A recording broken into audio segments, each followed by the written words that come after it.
नमस्कार दोस्तों। मैं हूं चंदन सिंह मटियाली और आप देख रहे हैं मुझे मेरे यूट्यूब चैनल चंदन सिंह मटियाली पर। दोस्तों, आज मैं आप सभी के लिए एक नई वीडियो लेकर आया हूं जो एक महत्वपूर्ण विषय पर है। और यह विषय है लोकसभा। हमारे राष्ट्र, हमारे भारतवर्ष के सदन के लोकसभा के बारे में है, जिसे निम्न सदन भी कहते हैं। दोस्तों,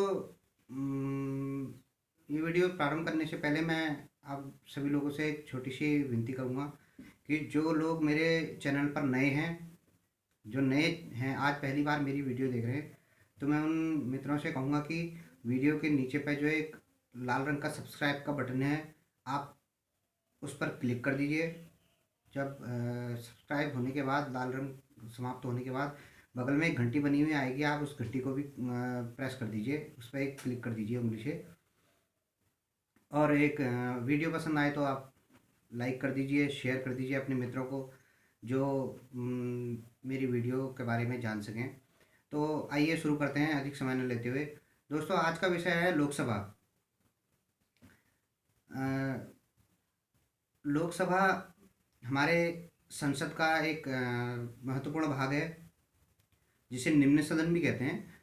दोस्तों, हमारे संसद में दो सदन होते हैं और आज हम जो है चर्चा सिर्फ निम्न सदन यानी कि लोकसभा पर ही करेंगे। दोस्तों, लोकसभा में चुनाव का प्रचलन है। दो सदन होते हैं।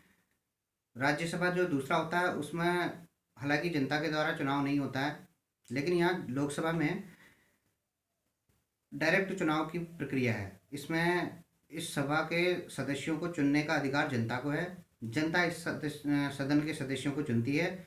और लोकसभा का कार्यकाल जो है 5 साल का होता है। और लोकसभा सदस्यों के लिए जो है जो भी नियम होते हैं वो इस प्रकार होते हैं कि लोकसभा का सदस्य बनने के लिए, किसी को भी अगर लोकसभा का सदस्य बनना है, इनको सांसद ही कहते हैं, सांसद कहा जाता है। और अगर लोकसभा के सदस्य का चुनाव अगर किसी ने लड़ना हो तो आयु की अगर हम बात करें तो न्यूनतम 25 वर्ष आयु होनी चाहिए, भारत का नागरिक होना चाहिए, पागल या दिवालिया नहीं होना चाहिए, और जो है अन्य आपराधिक छवि का नहीं होना चाहिए। जो है एक साधारण नागरिक होने के साथ साथ जो है 25 वर्ष आयु, जैसा कि मैं बता चुका हूँ। तो ये कुछ निर्धारित योग्यताएं हैं। इनके अनुरूप अगर किसी में योग्यता है तो वह लोकसभा का चुनाव लड़ सकता है। और इस चुनाव में जो है वोट देने की भागीदारी जो है केवल जनता की होती है। इसमें समस्त जनता जो है लोकसभा क्षेत्र की, जिस क्षेत्र से अगर आप चुनाव लड़ रहे हैं तो उस क्षेत्र से जो है उस क्षेत्र की जनता और 18 साल से ऊपर की जो मतदाता होंगे वो चुनाव में वोट दे सकेंगे। और जो है इस चुनाव में कोई विशेष प्रोटोकॉल या अन्य वीआईपी कल्चर, ऐसा कुछ प्रावधान नहीं होता है। इसमें सिर्फ जनता ही वोट देती है और कोई वीआईपी कल्चर नहीं होता है जैसा राज्यसभा वगैरह में होता है। वैसा यहाँ कोई प्रावधान नहीं है। वर्तमान में जो है लोकसभा में 552 सीटों की व्यवस्था है, जिसमें से 530 सदस्य विभिन्न राज्यों से चुने जा सकते हैं और 20 सदस्य केंद्र शासित प्रदेशों से। और 2 सदस्यों का प्रावधान कुछ इस तरह है कि उन्हें वो मनोनीत किए जाते हैं। तो 2 सदस्य जो है वो राष्ट्रपति के द्वारा मनोनीत होते हैं, जो आंग्ल समुदाय के होते हैं। इसमें जो है जरूरी नहीं है कि 2 सदस्यों को मनोनीत कर ही दिया जाए। अगर राष्ट्रपति को यह महसूस होगा कि 2 सदस्यों की आवश्यकता है या आंग्ल समुदाय की कमी है यहाँ सदन में, तो वह मनोनीत किसी उस समुदाय के लोगों को कर सकता है राष्ट्रपति। और इस प्रकार 552 की जो है अनुमति है सदस्यों के चुनाव की। लेकिन वर्तमान समय में 545 सीटों पर ही 545 सदस्य ही रहते हैं उस 543 चुनाव के द्वारा, और 2 सदस्य अंग समुदाय के।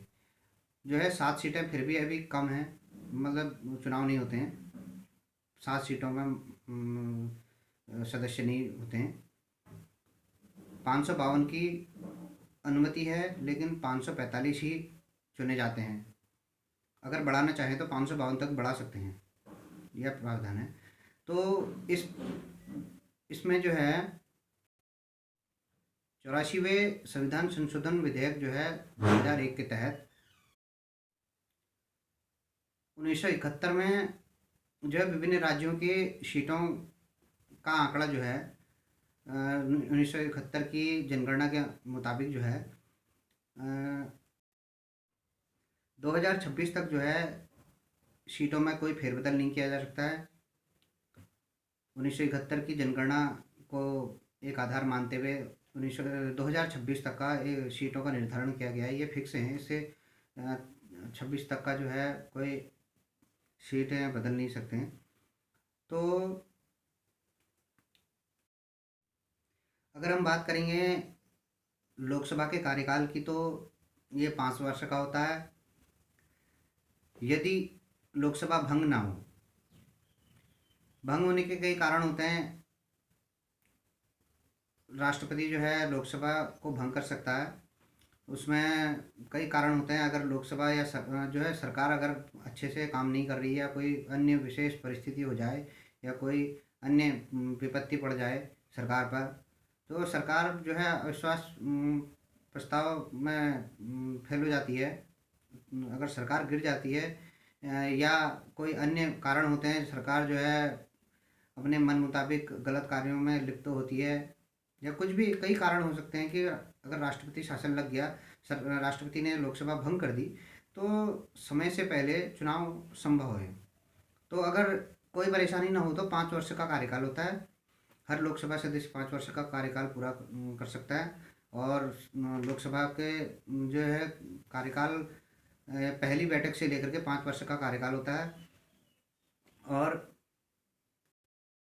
अगर कोई आपातकाल या कोई अन्य विपत्ति आ जाए सरकार पर, देश पर, अगर सरकार पर नहीं देश पर, अगर कोई देश पर कोई विशेष परिस्थिति पैदा हो जाए, भुखमरी या बाह्य आक्रमण या कोई अन्य परिस्थिति, तो इस परिस्थिति में जो है इस कार्यकाल को थोड़ा बढ़ाया जा सकता है, ताकि देश में कोई भी जो है अराजकता का माहौल ना हो, सरकार जो है बनी रहे, इसलिए जो है इसमें समय बढ़ाया जा सकता है। और यह वृद्धि जो है समय वृद्धि जो होती है 1 वर्ष से अधिक नहीं हो सकती है, और एक बार में। और अगर आपातकाल या कोई परेशानी है जो है वो टल गई है, तो उसके तुरंत बाद जो है 6 महीने के अंदर जो है चुनाव होने ज़रूरी हैं। लोकसभा में जब सदस्यों का चुनाव होता है, तो उसके बाद एक लोकसभा का अध्यक्ष भी चुना जाता है। वही लोकसभा अध्यक्ष जो है पूरे सदन को मॉनिटरिंग करता है। और इस प्रकार जो है लोकसभा में जो है एक महत्वपूर्ण जो प्रक्रिया जो है देश की आज़ादी से लेकर आज तक चली आ रही है। सरकार जो है एक महत्वपूर्ण जो है हम कह सकते हैं कि सरकार का महत्वपूर्ण भाग लोकसभा ही है। लोकसभा से ही जो है कोई भी सरकार चुनी जाती है, और लोकसभा का सदस्य ही अधिकतर जो है, हालांकि प्रधानमंत्री पद के लिए लोकसभा या राज्यसभा किसी भी सदन से जा सकते हैं, लेकिन जो है लोकसभा का चुनाव ही जो है देश की सरकार का जो है देश की सरकार का जो है फैसला करता है लोकसभा। जैसे चुनाव होते हैं, जिस लोकसभा में जिस पार्टी को बहुमत मिलता है, वही जो है सरकार में पार्टी आती है। और लोकसभा में ही चुनाव होने के बाद जो है लोकसभा अध्यक्ष पद पर चुनाव होता है, और लोकसभा के अनुसार ही जो है केंद्र में नेता जो है लोकसभा का नेता या पार्टी का नेता जिसको बहुमत होता है वही जो है चुनाव होता है। सभी सरकार का सारा दारोमदार देश का भविष्य जो है अधिकतम पार्ट जो है लोकसभा में ही होता है। और देश की वित्तीय की व्यवस्था हो या कोई अन्य व्यवस्था हो, सब लोकसभा पर ही निर्भर होती है। तो अगर हम बात करें लोकसभा अध्यक्ष की, तो हमारे देश के सबसे पहले लोकसभा अध्यक्ष जीवी मावलंकर थे, गणेश वासुदेव मावलंकर। और इस प्रकार से आज तक जो है लोकसभा का एक सुचारू रूप से प्रचलन चला आ रहा है। वर्तमान समय में मैं अगर बात करूं अपने राज्य की, उत्तराखंड की, तो हमारे उत्तराखंड में 5 सीटें हैं। और एक मज़े की बात यह है कि पूरे देश में जो केंद्र शासित हो या अन्य स्वतंत्र राज्य हो, हर राज्य में जो है सीट समान नहीं होती है, कम ज़्यादा होती हैं। जैसे उत्तर प्रदेश में बहुत बड़ी संख्या में सीटें हैं, उत्तराखंड में 5 सीटें हैं, किसी राज्य में 1 सीट भी हो सकती है, किसी में 10 भी, किसी में 50 भी, किसी में 80 भी। तो ये सब जो है हर राज्य की जनसंख्या क्षेत्रफल के अनुसार निर्भर करता है। और हो सकता है कि किसी पहाड़ी राज्य में या किसी अन्य जम्मू कश्मीर लद्दाख जैसे क्षेत्रों में 20-20, 30-30 हज़ार, 50-50 हज़ार, 1-1 लाख जो है, मतलब नहीं कि 1-1 लाख वोटों पर भी एक लोकसभा सीट होती है। मैदानी क्षेत्रों में जहाँ जनसंख्या अधिक होती है वहाँ 10-10, 20-20 लाख जनसंख्या पर एक लोकसभा प्रतिनिधि होता है, एक लोकसभा सदस्य होता है। और जहाँ पहाड़ी क्षेत्र होंगे, जहाँ बहुत दूर दूर तक घर बने हुए होंगे, बहुत अधिक क्षेत्रफल होगा, तो जनसंख्या अपने आप में कम होगी। तो बहुत कम जनसंख्या में एक लोकसभा प्रतिनिधि होता है।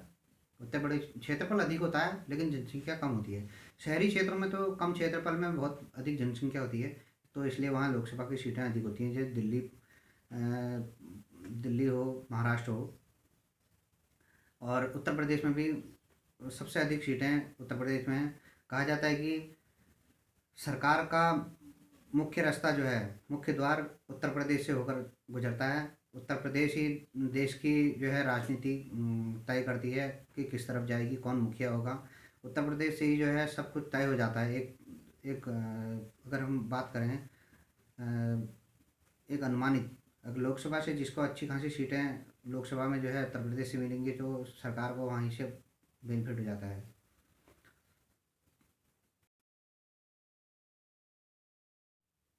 जैसा कि मैं आप सभी को पहले ही बता चुका हूँ कि एक संविधान संशोधन के द्वारा जो है सीटों का आकलन किया जा चुका है। और एक 2001 में जो है 84वां संविधान संशोधन जो किया, उसमें यह तय किया गया कि 2026 तक ये सीटें ना बढ़ाई जाएं, निर्धारित सीटें जितनी हैं उतनी ही सीटें रखी जाएं। और 1989 में 61वां संविधान संशोधन हुआ। इस संशोधन में जो है मतदाताओं की आयु जो है 18 वर्ष निर्धारित की गई। 18 वर्ष से अधिक के मतदाता ही वोट दे पाएंगे। और इससे कम के जो युवा पीढ़ी होगी, जो इससे कम आयु वर्ग की, वो वोट नहीं दे सकते हैं। और लोकसभा में जो है अनुसूचित जाति, अनुसूचित जनजाति आदि वर्ग के लिए भी सीटों का आरक्षण किया गया है। इसमें भी उनके लिए एक विशेष जो है आरक्षण की व्यवस्था की गई है। और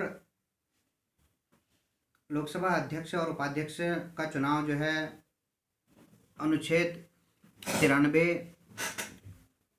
के संदर्भ में विस्तारित किया गया है कि 1993 जो अनुच्छेद है उसमें बताया गया है कि अध्यक्ष, लोकसभा अध्यक्ष और उपाध्यक्ष जो लोकसभा गठन के तुरंत बाद उस पद पर चुनाव होता है, वह अनुच्छेद 93 के अंतर्गत आता है। तो दोस्तों, मैं अंत में एक बार पुनः बता देना चाहूँगा कि लोकसभा सदस्य के लिए कुछ जो योग्यताएं होती हैं, वह न्यूनतम 25 वर्ष आयु होनी चाहिए, पागल या दिवालिया नहीं होना चाहिए। और एक महत्वपूर्ण बात है कि वो केंद्र सरकार या राज्य सरकार, कोई भी सरकारों के जो है लाभ के पद पर नहीं होना चाहिए। और ये सब योग्यताएं उस पर होनी चाहिए। और उसके साथ साथ हम बात करेंगे कि अगर लोकसभा के अधिवेशन की या राज्यसभा, मतलब नहीं कि संयुक्त अधिवेशन जो है, अधिवेशन में जो है लोकसभा का अध्यक्ष उसकी अध्यक्षता करेगा संयुक्त अधिवेशन की। अगर लोकसभा अध्यक्ष उपस्थित नहीं है तो लोकसभा उपाध्यक्ष करेगा।